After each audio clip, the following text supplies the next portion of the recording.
Welcome back to Video 7. We've mapped out your time boxing and prioritized your high-value Quadrant 2 tasks. But that planning fails if you can't actually sit down and focus. The modern workplace is practically designed for distraction. You are constantly navigating open-plan desks, constantly ringing desk phones, and well-meaning coworkers walking over to ask for a quick favor. Relying on raw willpower to ignore these interruptions is a losing strategy. Your brain spends finite energy blocking out every individual distraction, leaving you in a state of cognitive fatigue before the work is even finished.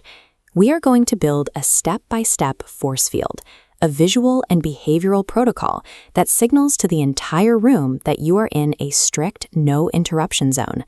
Reaching a state of high-value output in a noisy office requires the systematic deployment of strategic behavioral cues, rather than a private locked office.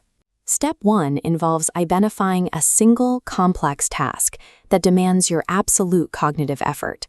You must select just one item before attempting to block out the office environment. Attempting to juggle administrative chores while seeking deep work only increases your cognitive load. This level of singular focus has an ancient precedent, Arjuna's test of marksmanship in the Mahabharata. During a test of skill, Arjuna's peers saw the trees and the branches. Arjuna saw only the wooden bird's eye. By blocking out the peripheral data of the forest, he minimized his attention residue and maintained a perfect flow state. In your workday, the chaotic forest is your inbox and the office chatter. The bird's eye is that single, high-stakes task you just selected. Precise identification of this task provides a psychological anchor, preventing your attention from drifting when distractions inevitably occur. Once your target is set, Step 2 is establishing immediate physical and digital noise-canceling cues. Large over-ear headphones act as a visual do not disturb sign to everyone in the room, signaling your unavailability even if you aren't playing music. Secure your digital boundary by changing your status on Slack or Teams to reflect a period of deep focus, effectively pausing the dopamine-driven notification cycle. This central node is your working memory. Without boundaries, it is unbounded by interruptions, fragmenting focus. Your headphones create a physical shield, deflecting direct office interruptions. Your digital status forms a secondary shield, catching incoming messages and holding them until your session completes. These boundaries only work if your colleagues understand the rules. Step 3 requires proactive communication. Use a specific script, state your duration of deep work clearly, and offer an email alternative for non-emergencies. Proactively communicating your boundaries generates professional respect and ensures compliance from your team, preventing the friction of an unannounced barrier. Step 4 begins once your cues are active. You must now execute structured attention. Physical boundaries are rarely soundproof. Reacting to leaked noise with frustration instantly breaks your focus and resets your reorientation cost. Self-sabotage poses the greatest risk during this phase. Many professionals use ambient noise as a convenient excuse to break their own focus and check their phones.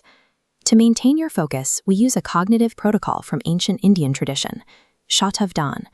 Shatavdhan is the practiced ability to maintain complex mental processing despite deliberate external heckling. A practitioner of Shatavdhan can track multiple complex tasks while a court jester attempts to distract them. Treat nearby office conversations as your court jester. You expect the noise to be annoying, but you make the decision not to engage with it.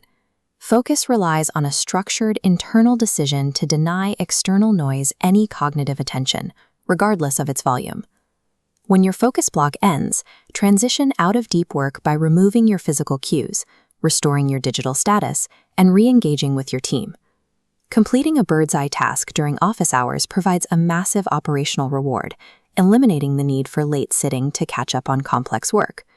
Practice this 4-step framework for a single 45-minute block during your next workday. Mastering cognitive focus prepares the mind, but the next step requires an overhaul of the physical workspace itself. In Video 8, The Physical Path, we'll examine how clearing visual desk clutter lowers your biological stress levels and optimizes your choice architecture. See you there.